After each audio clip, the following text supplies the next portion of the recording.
గ్రామ పంచాయతీ ఎన్నికల్లో కాంగ్రెస్ పార్టీ బలపర్చిన సర్పంచ్ అభ్యర్థులు వార్డు మెంబర్లను అత్యధిక మెజారిటీతో గెలిపించాలని పిలుపునిచ్చారు మంత్రి వివేక్ వెంకటస్వామి.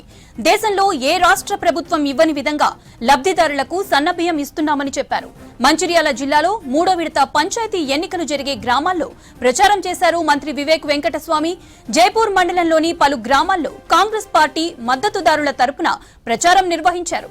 కాంగ్రెస్ అమలు చేస్తున్న అనేక సంక్షేమ పథకాలను, అభివృద్ధి కార్యక్రమాలను ప్రజలకు వివరించారు. గత 10 ఏళ్ల బీఆర్ఎస్ పాలనలో రేషన్ కార్డులు ఇవ్వని వారికి కాంగ్రెస్ పార్టీ అధికారంలోకి రాగానే ఇచ్చిందన్నారు. గత ప్రభుత్వం గ్రామ పంచాయతీలను పట్టించుకోలేదని ఆరోపించారు. నాకు మంత్రి పదవి ముఖ్యం కాదు, నాకు ముఖ్యము మా చెల్లూరు నియోజకవర్గ ప్రజలు. ఎప్పుడు ఫోన్ చేసిన చెల్లూరు నియోజకవర్గ ప్రజలు మొదలెట్లనైతే ఎమ్మెల్యేగా ఉన్నప్పుడు మీ ఫోన్లు లేపుతుంటో ఇప్పుడు కూడా మంత్రిగా అయినప్పుడు కూడా టాప్ ప్రయారిటీ నాకు మన ఇందారము చెల్లూరు ప్రజలు. ఎప్పుడు కూడా మీరు అడగండి, ప్రయాణిని అడగండి, శ్రీనివాస్ రెడ్డి గారిని అడగండి, ముక్తా శ్రీనివాస్ని అడగండి, ఏ నాయకులు అడగండి, ఏ ఫోన్ వచ్చినా కానీ మొదలు ఫోన్ మీదే ఎక్కుతా. నేను ఈ గ్రామంలో ఇందారంలో నేను వాడ తిరిగి మీకు ఏం సమస్యలు ఉన్నాయి, మీకు సమస్యల గురించి నేను ఎక్కువ నిధులు ఇస్తానని చెప్పి ఇందారం గ్రామంలో ఈ సుమారు 2 సంవత్సరాలలో 10 సంవత్సరాలు టీఆర్ఎస్ చేయని నిధులు సుమారు 1 కోటి రూపాయలు నేను ఇందారం గ్రామానికి ఇవ్వడం జరిగింది. టీఆర్ఎస్ హయాంలో అవినీతి బడబుల్ బెడ్రూమ్ ఇస్తున్నారు, ఇంటికి ఒక ఉద్యోగం ఇస్తున్నారు, నిరుద్యోగ వృద్ధి ఇస్తున్నారు. ఏది కూడా అమలు చేయలేదు.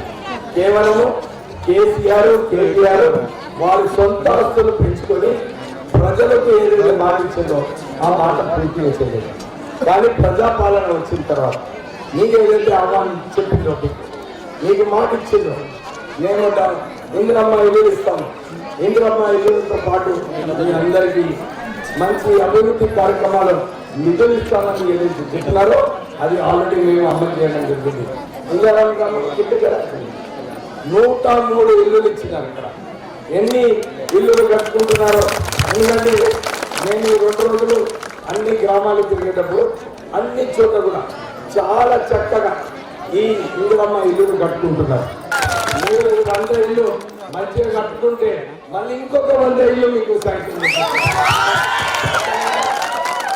ఇంకొకటి ఇప్పుడే ఫైర్ చెప్తుండే సార్, మా దగ్గర సుమారు 500 అప్లికేషన్లు వచ్చినాయి.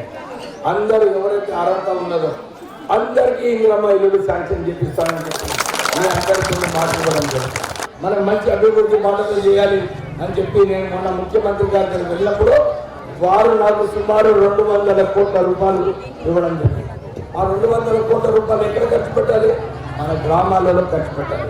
మన గ్రామాలలో ఖర్చు పెట్టాలంటే నేను ముఖ్యమంత్రి గారికి నేను జవాబుదారీ అవ్వాలా కదా?